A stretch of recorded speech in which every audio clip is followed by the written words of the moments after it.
was like, he's thinking. I was like, oh no, is he not going to come? I just don't take his presence for granted. You know what? I take all of my employees' presence, you know. When I was driving over, Little Jay like told me a bit he wanted us to do with Craig. He was like, you know what you should do is you guys should ask Craig a question and bring in someone to be the voice of Craig. That's a really good idea. Yeah, and bring in somebody who's Craig's idea, like who's Craig's voice, and they can talk for Craig. And I was like, oh, that's a good idea. I'll keep that in mind. And he was like, I know what you should do on the podcast. I was like, okay, let's bring in Fabrice. Clickety click click click click click. Welcome in, everyone. Keyboard sound. Yeah. Welcome in, everyone. It's me, Johnny, and with me, I've got DJ D. Howdy. And Farmer. Hey.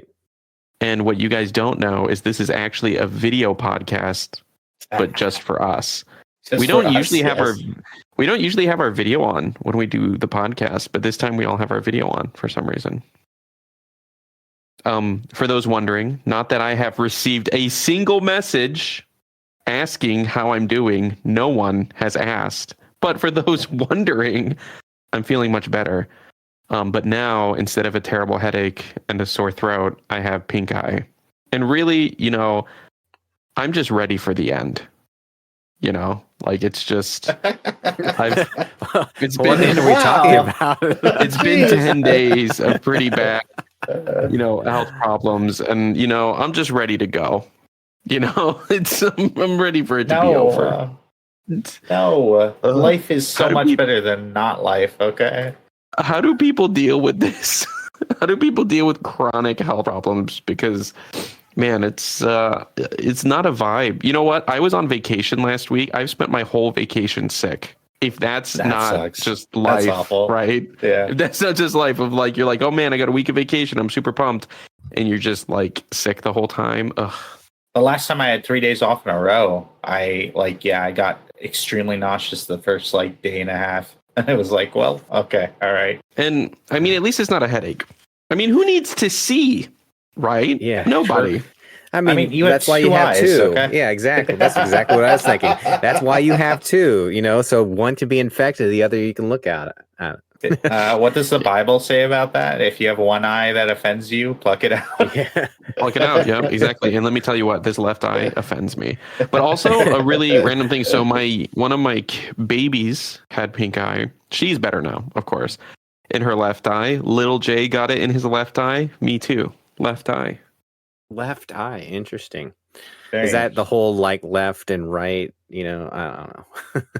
Well, I'm right. Did you ever figure out like if you're right or left eyed? Do you know what I'm talking about? Like they talk about it like dominant. Yeah, dominant. Yeah. I'm right eye. I think I'm left dominant, technically. Oh wow. Are you right-handed? Explains a lot. But I use my right eye more still. And my right arm, right leg, all that's, I mean, most of the time, depending on what it is, you know. I use my left hand a lot for guitar though. So That's true.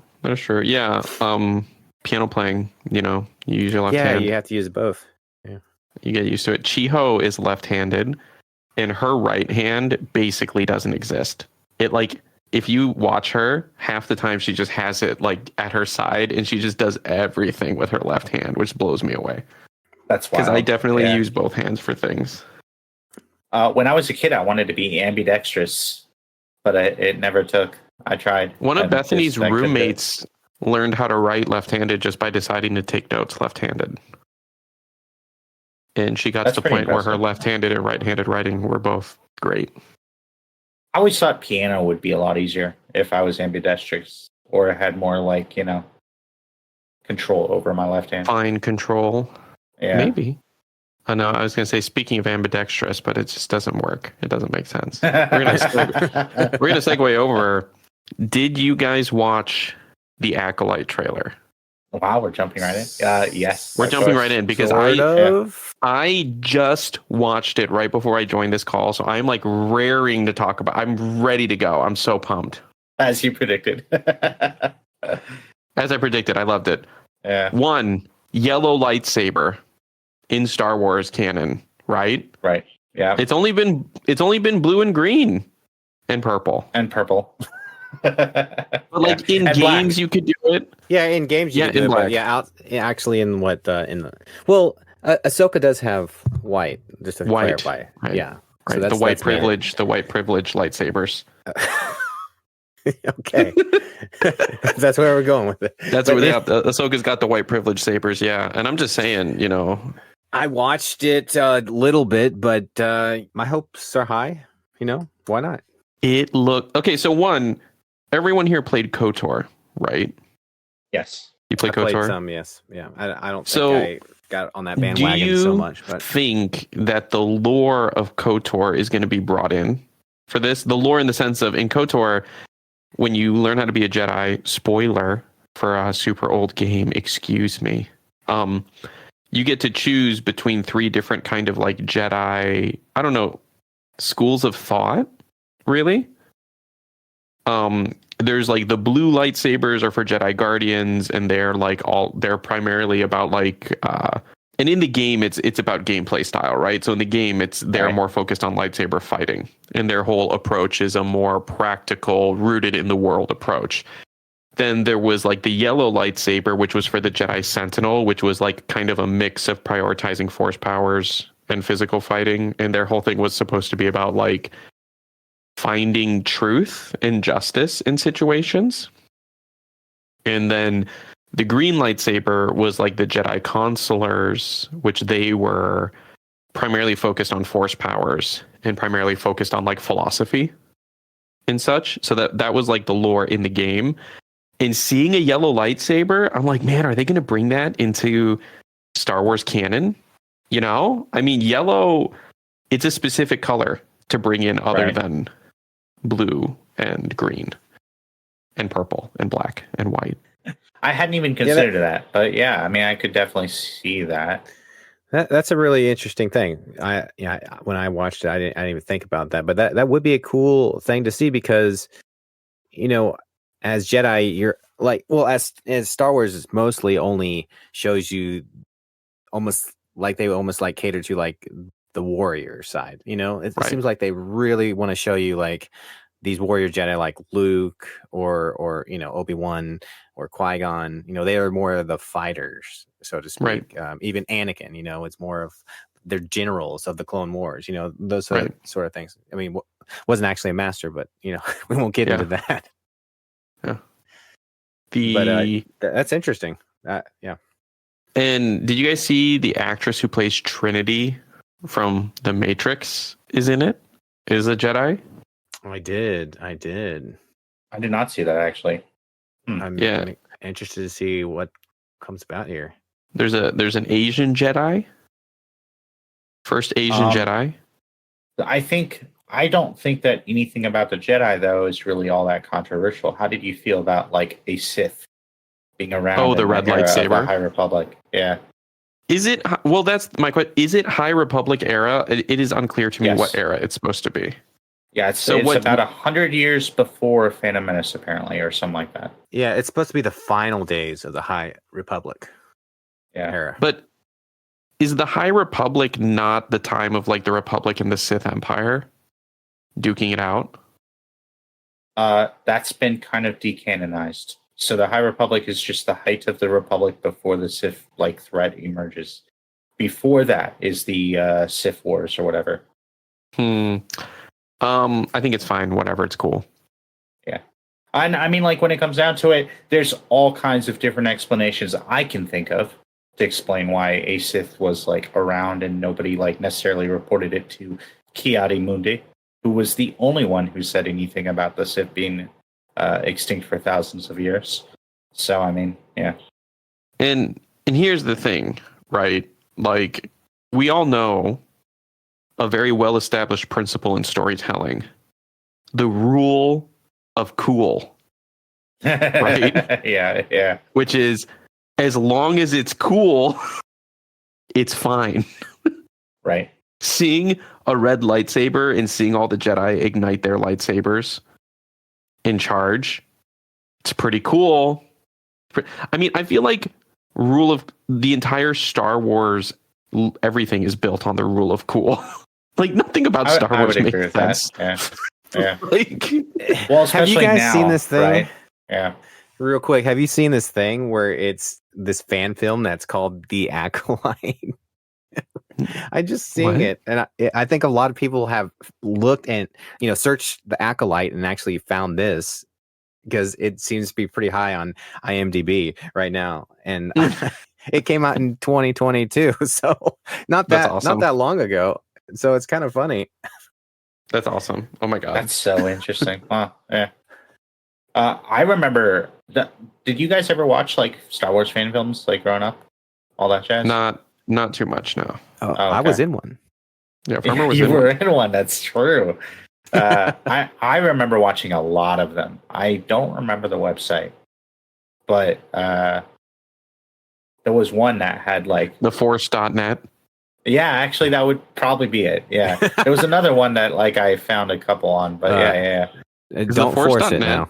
Is the Force.net even still up? It is. Oh my god. I used to read a lot of fan fiction on the Force.net. So good. Star Wars fan fiction back in the day. Yeah. But I was always impressed Wow. with some of the production value of some of those fan films. And like this just seems like on another level compared to even that. So I'm all down for it. I'm almost all like in. It's almost like they have like a multi-billion-dollar company funding this fan film. Right. Yeah. I mean, they're that's still pretty kind of, active too yeah. on their posting here. Actually, that's kind of crazy. That's crazy.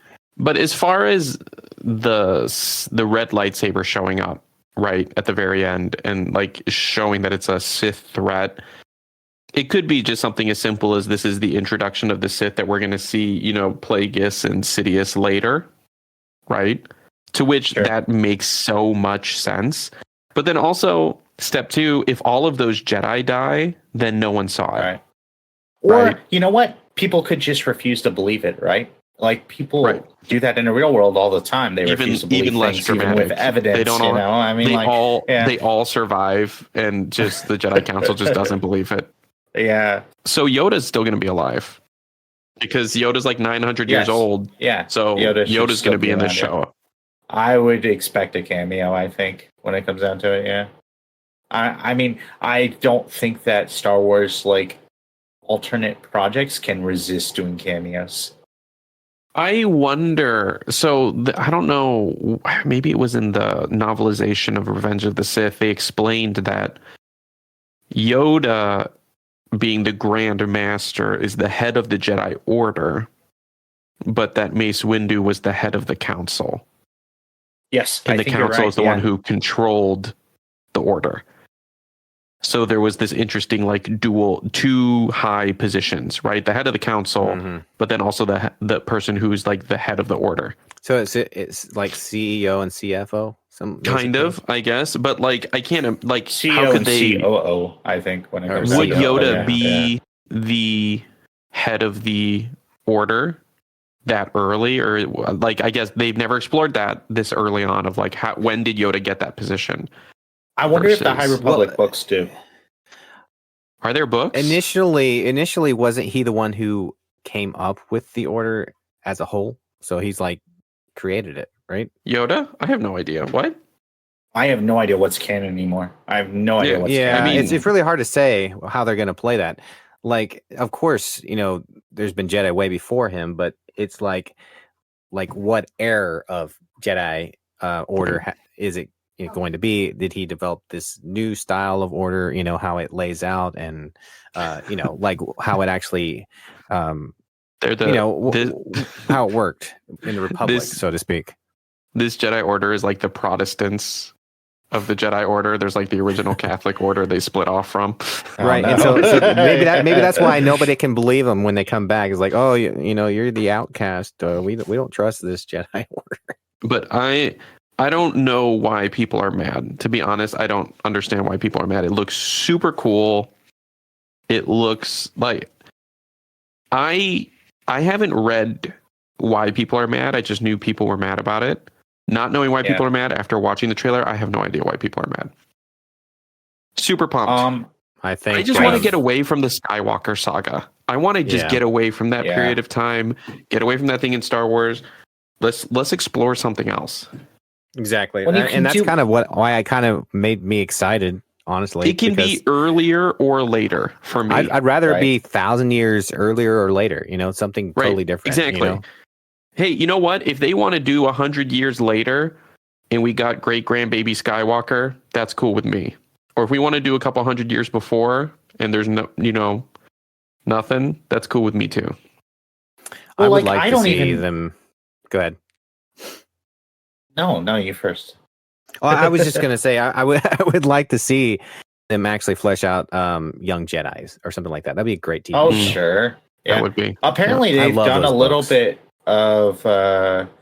They have youth novels for the High Republic. I know this because I was checking some out at my local library, or rather, I was checking my local library's app. But yeah, it looks like they have some young adult novels, and I wonder like how much those dive into like younger cast of Jedi Knights around that time, or Padawans, It would be I great guess, if really.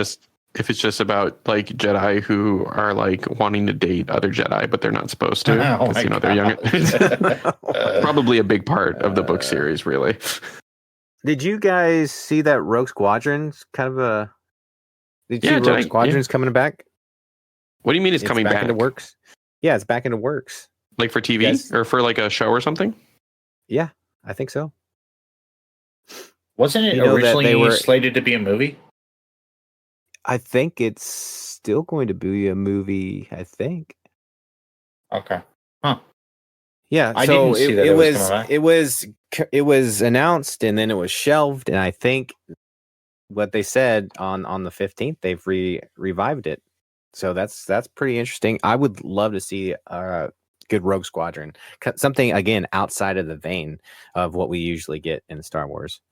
But Well- again, hopefully it's not like right there in the time we already know, but it probably will. I don't care about when it is though. I think that you can do so much like regardless of the time. Like you could have like a like detective mystery or something, or a horror mystery or whatever, a horror film, or like any like even a romance or whatever, a heist movie, I mean, like you could do any of that at any time in Star Wars and not really touch like main events and be fine, like maybe referential in the background, maybe, and like just as like a kind of like marker for what time it is. But- Yeah, leave alone that main timeline. Go outside. I mean, there's so many more planets. You're exactly right. There's plenty Yeah. they could do without actually having to, maybe have outlying themes. Like this in the radio broadcast or whatever. You heard this in the daily news, but that's it. Basically just barely. It's part tie of it what in made loosely. Andor so great. Yeah, Right. exactly. We've spent a while on podcasts talking about having longer form TV shows versus like the mini series era that we're in now versus movies, right? I was listening to a podcast with Brandon Sanderson. He does this podcast. I think it's called I don't remember what it's called. I actually watch it on YouTube, and it's Brandon Sanderson and one of his like author friends, Dan Wells. I don't remember, but they were talking about film and writing. It's called Intentionally Blank. It's their podcast. That's a good name. But Sanderson said something, and he was talking about the Wheel of Time show and something he doesn't like that I thought was really interesting. And it plagues a lot of mini series, shorter, like 10, 12 episode series, is that they have multiple writers working on it, but that they start filming before the script is done. The scripts are done. And so they're like, oh, you need to finish these scenes because we're filming over in this location. And so we're going to do all of the scenes for the whole season that we're doing in this location now. So you need to finish that. And so like they kind of film it mismatch, and that's why it ends up sometimes feeling tonally weird. And it's something he really doesn't like. And like, as opposed to like, feature films, they will wait until they usually do, wait until the script is finished before they Yeah, plan everything out. I don't like that. I don't like now that you say that. That makes a lot of sense because I mean these writers got to be feel rushed. How can you have good inspiration when you're constantly being pressured and they're not going to tie in well because you're like, oh, we got to shoot this. Oh, we forgot about that because we were crammed. We weren't able to tie that in right.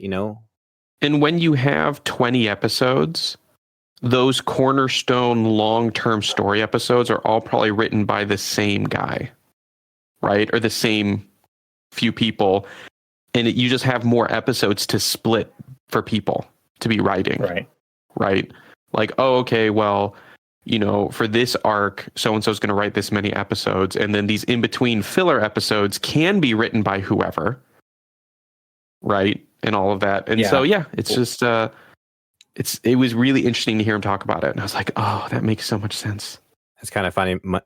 It's kind of funny you mentioned that because I've actually been going through Talkville, and they go through and watch all of Smallville, and they're 20 episodes a season, and it's really interesting to see like how the writing is in those 20 episodes, how they ebb and flow. But you can definitely see like the really good ones, and then you can really see the really bad ones, and it has to do.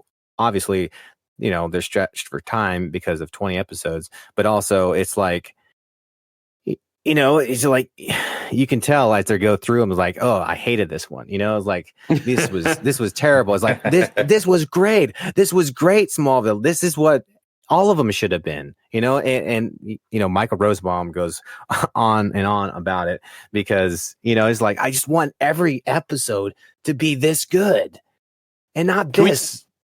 Can we talk about how Michael Rosenbaum is the best Lex Luthor of all time? Oh my gosh. Amen to that.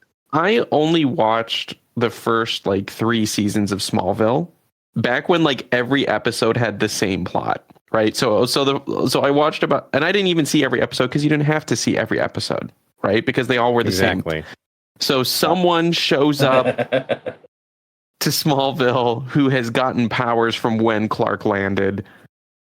They cause a problem. There's some kind of altercation with Clark. They find out who Clark is and that he's Superman, possibly going to reveal his secret. Well, not that he's Superman, but that he's, super, possibly going to reveal his secret. Something happens that he doesn't kill them, but they die at the end, thus keeping secrets safe. Rinse and repeat. We got 60 episodes. Exactly. We got. I mean, that's basically the first 3 seasons in a nutshell for a lot of the filler episodes. And actually, he has that problem with it. He actually calls it out a lot of times. Like, I hate that they have to put a bow on it at the end of every episode. It just feels really rushed.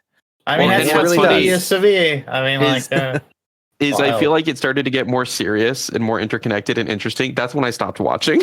I was like, all right, I'm done. But it's funny you bring up Talkville because I've been seeing Talkville clips on YouTube, and it makes me want. So I've only seen up to season 3 of Smallville. It actually makes me want to watch Smallville and listen to Talkville because it seems so cool. But the thing I do remember, again, Michael Rosenbaum, he's like the definitive Lex Luthor for me. When I think of Lex Luthor, I think of him. He was so good. And like, what else has he been in? Has he been in other stuff since then? He has been in some things for sure, but he's big into podcasts now. He's got Talkville, but he's also got Inside of You podcast. I don't know if you listened to that or not. So Michael Rosenbaum was in Guardians of the Galaxy. Yeah, he's been in several other things, but I think he's really enjoying doing the whole podcast thing. Like I said, he's been doing that podcast Inside of You, and he has a bunch of celebrities just come in, and he'll just interview their experience on a show or acting or what they do in the whole acting career, and they're about their acting careers or also what they've been through behind set, behind the eyes, behind the scene of everything. It's pretty interesting. Michael Rosenbaum was a Ravager in Guardians of the Galaxy 2 and 3. I did not know this. He was the guy who is like glass looking, like ice looking. That guy What? with the Ravagers. So he was in 2 and 3. Martin X. What? Was he really? I didn't know that. What? Guardians of the Galaxy 3, I feel like was a real sleeper because I cried watching that movie. It was so good, but then like I don't know everything that happened last year. I didn't think much about it later. The same way I had the others. I should go back and rewatch it. I still have yet to watch 3. I should just rewatch haven't it too. got to it. Especially seeing like James Gunn keeps on talking about it on Threads and like just the various moments and everything. James Gunn is like super interactive with like people who ask him questions and stuff. And a lot of people have a lot of questions about Guardians 3, and he's been talking about it a lot, and it really makes me want to go back and watch it again. Do you guys have cherry blossoms on your Threads app? Because I see cherry blossoms on mine, and I'm wondering if it's a Japan only thing because it's I don't think so. cherry blossoms. It's cherry blossom season right now. Gio, meet there. Definitely do not. I definitely do not. Look, Yeah, up there. I think I mean, Japan is a big market. Yeah, just Johnny. Yeah. Yeah. Oh, so wait, Chiho and I run a YouTube channel called The Fox and the Girl, and we make hour-long, chill, like animated videos for people to just have on and listen to. Right? I make the music. Chiho does the animation. And we revisited last month. We revisited our first video, which was called Under an Apple Tree, and we retitled it Under a Sakura Tree. And she's sitting, and there's like sakura leaves falling and stuff, and it's revisiting that, but it's like Japan themed. And I took the harps and like the cellos and stuff, and I made them into like Japanese instruments. And when Chiho was drawing it and when I was making the music, I was like, I hate this. Like, this sounds like trash. I don't like it. But now that the video's done, it's like, this is really nice. I actually really like it. Chiho thought that too. Chiho wasn't a fan of it. It's like, but it turned out now that it's done, it's a masterpiece. Right? Well, It's and you just know what? relaxing. Not even now that it's done, but now that it's done, and I also didn't listen to it for like sometimes when you listen to the same thing so much, you just hate it. You're like, ugh, this sounds so bad. Can we be done? Like this is so terrible. I hate it. And then like you don't listen to it for a week, and when you go back and listen to it, you're like, why did I hate this? This is awesome. So anyway, anyone wants to follow us on YouTube, check us out, The Fox and the Girl. One of my favorite channels. Make sure to like and subscribe and smash that bell icon. Oh, my eye. Oh, my gosh, you guys. This is the Acolyte. Okay. Michael Rosenbaum should be in a Star Wars show. There you go. Absolutely. Sure. Yeah, I agree with that. Yeah. Also, looking at pictures Andor of him, season 2. He looks great with hair. Yeah, I think that's why he wanted to grow it back. He's like, I like my hair. Talking about so is anyone watching the show Shogun on FX? I've only seen the first episode, but it was really good, I thought. Before I moved to Japan, I used to watch a lot more anime and like Japan stuff because I was into it, right? And then after moving here and living here, I was pretty done with it all. Just like not interested. Like, you imagine it would be like living in Texas. You get tired of Westerns, right? You're just like, listen, It's not really like that here, even though it is. I saw a scene from Shogun on YouTube. And like, so me and Chiho and Bethany, we all were like not interested because here in Japan, it's playing on Disney Plus. Right. And Hulu here in the States for now. Well, the three of us were like, oh, what's this show? We're not interested. But then that clip came up on YouTube, and now all of us are like, maybe we should watch this. It looks really good. It looks super cool. Weird thing about Disney Plus versus Hulu here. So both have HDCP technically, right? But when my capture card is connected, Hulu will play through still, and Disney Plus won't. And yet it's the same company now. I'm really kind of curious about that.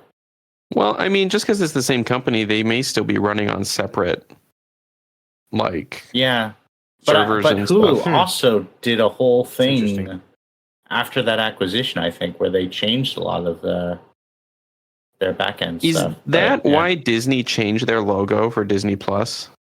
that's the rumor. There's nothing confirmed, but that's the rumor. Yeah. The new logo I doesn't like- look good. I don't like it.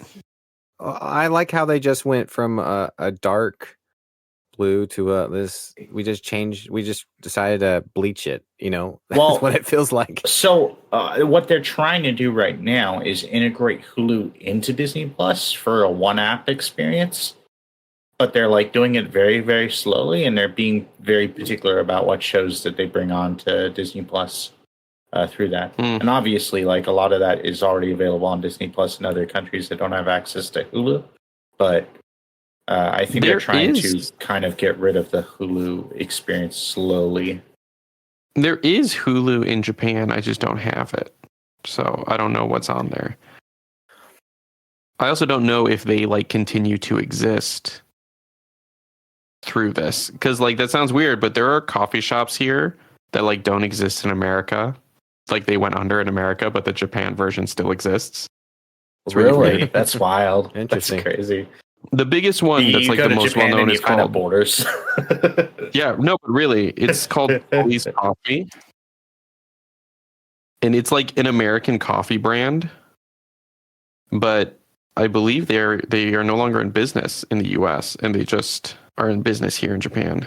Yep, they closed in 2012 in America. You say coffee, and then all of a sudden, I'm smelling it. You guys ever do that where like somebody says something and you just like kind of triggers like almost like a smell or something like that? Memory flashback. I don't know. Oh yeah, Every once in a while. Oh, yeah. Every once in a while, it's I'm like, really? I have this really bad condition of like essentially Go on. Tell us more. Essentially, it's This like is a form really of- weird way to tell us that you're about to die. Keep going. It's like a really weird, bizarre form of hypochondria, is what it seems like. Obviously, it's not necessarily diagnosed, but like if you say that your neck hurts or whatever, or if I see someone hurt their neck in a show, or like there's that trailer of Zendaya. Vendaya, or whatever we call her in another episode, where she steps and she steps and she breaks her ankle. Like, that makes my ankle hurt. It's a really stupid thing.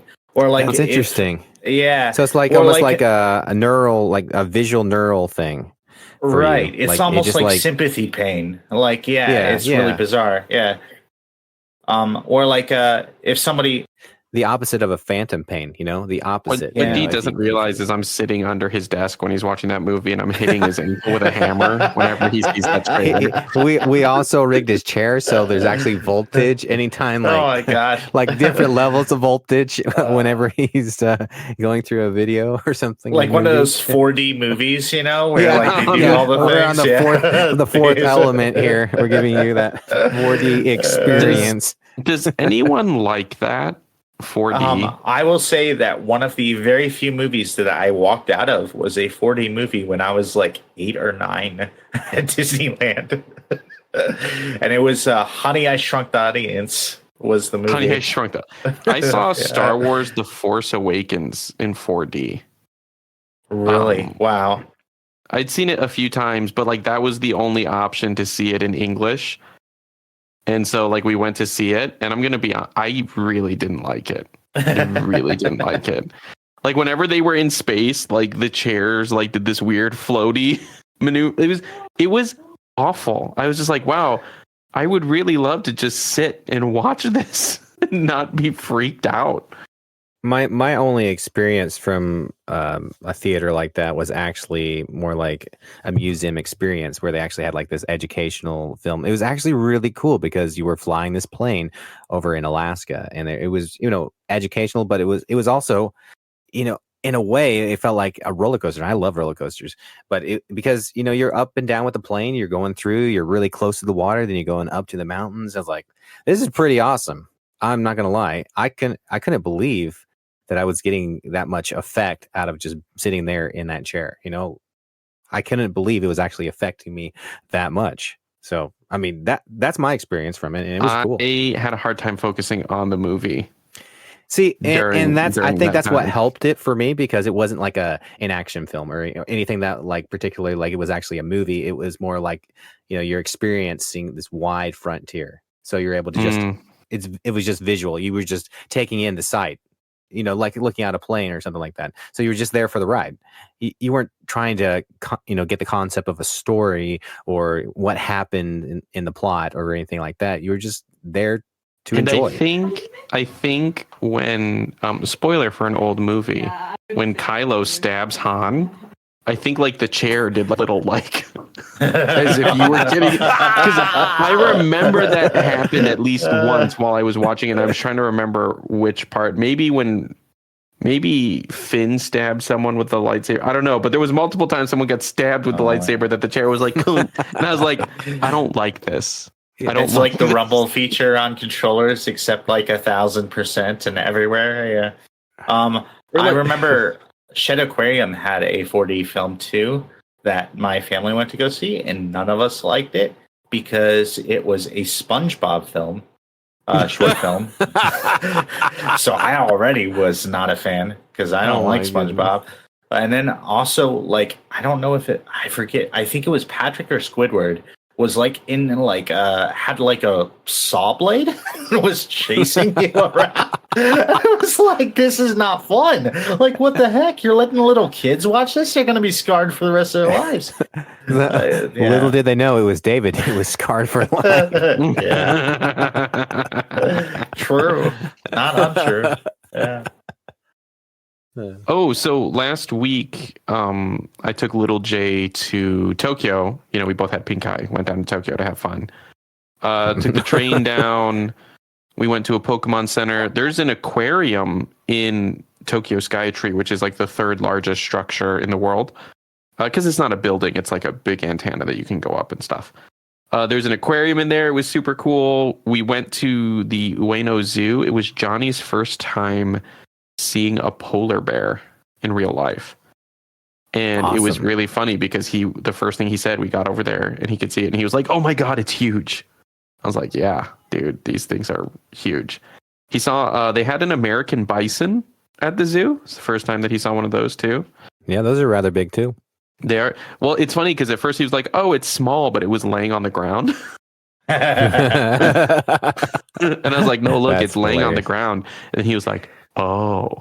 I was like, yeah, no, that's a big boy. That's a big boy over there. I went to the Richmond Zoo when my parents were out here, and I'm very kind of I don't know, finicky, snobbish when it comes to zoos. I grew up right next to the San Diego Zoo, went every single year multiple times. I mean, yeah. But here we go again. The Richmond Zoo was actually surprisingly fun. We fed the giraffes from our hands and all. I don't know how sanitary that was, but yeah. Had a bunch of birds land on us and peck us to death trying to get the little honey things or whatever, the seeds. Yeah. It's interesting. Sounds like a really good time. Because Ethan, I mean, when you've got kids, you end up going to stuff like zoos and aquariums a lot. I told my mom multiple times, this is the best thing that you ever did for us when you were parenting us, was taking us here, because it's a great family experience, educational, lots of walking, gets the energy out, I mean, get to eat out and have a little fun and stuff. There's a lot of cool things with that. Yeah. And even when we were there, I was listening. So it's in Tokyo, so there's a lot of non-Japanese people there, and hearing people talk about how these animals shouldn't be in these enclosures, and they're actually really intelligent and clearly are really struggling and stuff. But as a parent, it's like, how else is my kid going to ever be able to see something like this? Exactly. It's the first time he saw a polar bear. Well, that's the whole point of it too. It was more for educational purposes for kids, and it still is. And the fact that that they can go and experience something that another country has right here, that they can actually get to is amazing. And it just to see their faces when they see these things, that makes it worth it. And for all the people that are doing that and who are zookeepers and all those establishments. I mean, I just appreciate them because what they're still doing for our kids, really. Yeah. Yeah, and Totally. maybe it's zoo propaganda, but it seems like a lot of zoos do a lot to like kind of like help these creatures survive and everything, and like breed Right. them and whatnot, and like They wouldn't necessarily keep them from going survive in the wild. endangered and stuff. And like it seems like obviously there's bad zoos out here. Most of us saw Tiger King back when COVID first started. I mean, but I think there's a lot of good zoos out there too. I only watched the first episode of that because my wife didn't want to keep watching it. She thought it was trashy. But in the first episode, that person gets their arm bitten off and he's like, I'll never financially recover from this. I laughed. I'm not exaggerating. I think for like 15 minutes. We had to stop watching because I was just dying of him like just being like, I'm never going to financially recover from this. It was that was like the funniest thing I heard that year. There were a lot of good memes that came from that show. God, for sure. so good. Man. So good. Not something I'd ever probably rewatch, but like it was really fun while it lasted. And I mean, it's really kind of maybe shouldn't be like that's a tragic story. Whatever, like there's a lot of stuff going on in that show in terms of like, bad treatment of animals, like keeping like tigers from the wild and like kind of like exploiting them in a lot of cases. And like, then there's this whole murder subplot of like, yeah. He's like, it's like a really like really with weird... him in jail. It starts with him in jail, like getting like for trying to kill somebody. For trying to kill Carol Baskin, is he trying to kill like so wild? Allegedly. Allegedly. I guess he got convicted, so I mean, like, I guess it's not alleged at that point. But yeah. And Chiho recently learned that word. Allegedly. Yeah, and Bethany was like, Johnny likes to say that, and I was like, I do allegedly. Zoos, but I remember when we went to TwitchCon, we went to the San Diego Zoo, as David demanded, and. For a lot of the others, they were like, oh, I haven't been to a zoo in years. And I'm like, I go to a zoo because the city I live in has a zoo multiple times a year. There's an aquarium not far. I go there pretty often as well. It's just it's a cool thing to do with kids, man. And now I got 2 new kids, right? 1-year-olds. They haven't been to the zoo yet. They're going to love it. They're going to think it's sweet. Yeah, it's probably about time for my kids to go back to the zoo. It's been, I don't know, it's been a little bit. Like we've done, off things here and there from like going to like Pigeon Forge, and we went last year to the Creation Museum, which was really awesome, and they really enjoyed that. But I think, after they, it was a lot of walking, there was a lot of reading, so the younger ones weren't so much at that age, but I think their favorite part was going out to the playground, of course. of course, right. But it's still cool to like kind of walk through there. And I do want to eventually go out to the Ark they have, the Ark experience. The giant thing. My brother and sister-in-law went to that. But D, when you came and visited last, the zoo's really different now than that time. Really? They have like a new reptile house. They have a whole new enclosure for like the lions, and all the big cats have a new enclosure, and they have some new ones. They have like a jaguar, and they have a Black Panther now. And so, they got T'Challa. He's in there. Like the zoo keeps getting better. When D came, his favorite thing was that they had an American red squirrel. It was one of my favorite things. Yeah. I remember him going on about that. Yeah. That is great. That's awesome. We would not have one in our zoo here. Exactly. Now there's a lot of them. I don't know if they got they had 2 and they've been breeding, but they have like this huge little like thing, and it's just a squirrel. It's like check out this creature from America. But today they can have all the skunks they want. That's all I can say. Oh God, yeah. Thankfully, I'm done with that phase. But man, that's right. That's right. Deep cut for the podcast, guys. Remember when Farmer's house was infested with skunks?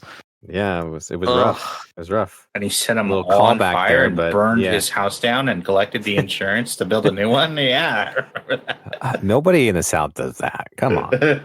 I'm still just thinking of the last time my whole family was in the States and we're driving and Johnny's like, "What's that smell?" And I'm like, "Oh, buddy, that's a skunk. That's a dead skunk That's somewhere on this highway." That's a North American special. Yeah. You've been missing out. Yeah. Oh man. Yeah. I got sick a few weeks ago, and since then my sense of smell has been way less. I kind of like it. I'm gonna be honest. I had a really sensitive nose before, and like would often like it was just hard for a lot of things. And you know what? That being dialed down is pretty great. I kind of like it. Yeah, I mean, especially when you have like kids and diapers and all that. It's nice to have it dialed down a little bit. Oh yeah, no, it's great. Yeah, I'm just like freaking. I don't smell anything. It's great. I'm a big fan. I thought I wouldn't like it. I'm a big fan. I'm a big fan of it. So, what's your guys' strongest senses? Probably my sense of dread. Maybe my sense of anxiety. They're up there. Also, my sense of joy is pretty strong too. I feel happy a lot. My sense of self-worth is not bad. Not bad. My sense of sarcastic humor.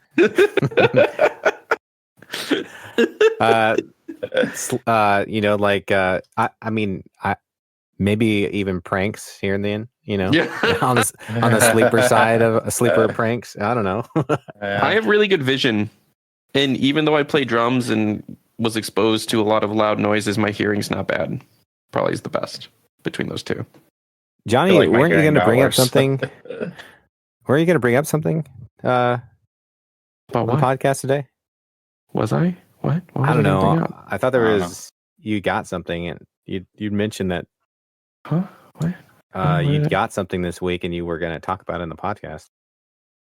Is it pink eye? I don't know. What did they get? No, you received something in the mail or something like that. Oh, I did. Oh my gosh. Thank you for reminding me. It's not here. It's at the house. I keep forgetting. Okay. For real though, did one of you guys buy that and send that to my house? I did not. Farmer, did you do that? I did it. Oh my God. Okay. Thank you for saying that. Okay, listen. So first off, so I'll set the scene here. Okay, Farmer did it. Man, Farmer, I've been thinking I'm crazy. I've been thinking it's been beautiful. I've been messaging David saying this is amazing. I never expected to become this good. I'm like, did I buy this? So I've been waiting for different packages. My house, there's just always packages coming. It's like it's ridiculous the amount of boxes we go through. And so it's like then they're like, Johnny, there's a package for you. I'm like, what do you mean there's a package for me? Like I got my Steam Deck already. And I open it and there is a Funko Pop of, is it Vasco? Is that his name? Vasco. Yeah. Vasco.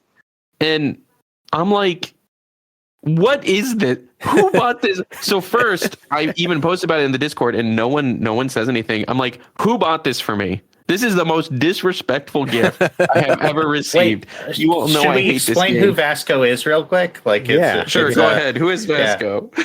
It's one of your main companions in Starfield. It's a little robot guy, super cute. He's a lot bigger in real life. So, and we know how much Johnny loves Starfield here in this podcast. We've heard him go on and on about it on several episodes here. And so I'm just like, who bought this for me? This is the most disrespectful gift I've ever got. But then he's like sitting on a shelf in our living room, and he's like kind of cute. And I've been like looking at him, and I was like, did I buy him? Did I buy this? I was like, because I don't know how, but I didn't realize Starfield was a Bethesda game until like a week before it came out. I don't know how I missed it. I just was super pumped for it. And then like somehow I finally saw a trailer where it's like Bethesda, and I was like, oh no, it's not going to be as good as I hope. Oh no. And then I didn't like the game, right? But I was like, maybe I bought this before I found out that it was a Bethesda game when I was excited about it. Because, sometimes you buy things and it takes a long time for it to come. And it did. So actually how this came about is like I was I was doing the giveaways on my stream, and it was that giveaway that you had won. I think the Halo Cup. Right? Right. Yeah. So Yeah, actually, I but the bought cup them at the came way same s- time. But Yeah, the cup because came way sooner. yeah. So it was on like it hadn't released yet, so it was like a pre-order sort of thing. And like, you know what? Maybe they'll ship together, maybe they'll hold them, or they'll just ship them separately. But I just got to do it. I've just got to do this. And I thought, oh, surely he'll see my address and know it's for me. And so I never even thought that it would go this far. I never even thought you'd go crazy. There was no return address on the box. Man, that's a score. Man, there was nothing. It's just so beautiful. That's all and there I can was say. nothing in the box either, like of a receipt or anything. Like no packing slip. Just the. I know why. I know why that happened, because they already sent it in the other packaging. That would make sense. To be a multi thing. And I didn't look at it, right? Like for the first one, because it's like, oh yeah, my cup from Farmer, which I use all the time, by the way. Thank you for the Halo cup. It's my new cup. I use it in the house all the time. But yeah, so then I like those cups. They're nice and thick, and they just feel right. You know, they feel right, and they're a good size. Yeah, you can really drink out of them for a while. But you know, like, if you bought like a Destiny hoodie, right? Like you buy it and it takes forever for it to come to you. Right. Yeah. And so I was like, maybe I bought this like 8 months ago and it just got here and I somehow forgot about it. But now I really like them. That's awesome because you know, either way you've got them. Yeah, either way, like I got them now, and I'm not saying that I'm gonna play the game, but like maybe. Maybe it'll be a sleeper title for you that you'll get back to. Who knows? You know what? The running gag was just beautiful. I love it. What I'm learning is that I need to get Johnny a Lost figurine, lost whatever, some Lost merch. Put it on the shelf, and he'll get back into it. I mean, I got all of Lost. I'll watch it eventually. It's just hard to find time, you know. Yeah. And then now I'm reading books on a regular show like that, where it's 20 episodes a season. Isabel and I've been doing like Smallville together, but yeah. Any other time I wouldn't really have time, you know, really. I mean, I say that, but my wife has been watching Castle because it's on Disney Plus here in Japan. Castle's great. I love Castle. And she flies through those 20-something episode seasons. Like, she's already on season 4, and I feel like she just started like a few weeks ago, or maybe a month ago. But it's easy. If you can do other things while, Isabel kind of does some of that too. She's able to like crochet and do like a show or something like that sometimes, and it, it's just it helps if you're doing something else to like kind of break up the monotony of it all. For me, it depends on the show though, because like if I really like the show, I want to pay attention. So like like true. Shogun, like I want to watch it. The X-Men 97, I want to watch it. The Arc animated show, I want to watch it. I've taken to watching things slower. It took me 4 weeks to watch The Last Airbender show completely. Just because we were watching it as a family, and then we were watching just like 2 episodes at a time, once a week. That was the only time we were able to, all of us, get together and watch it.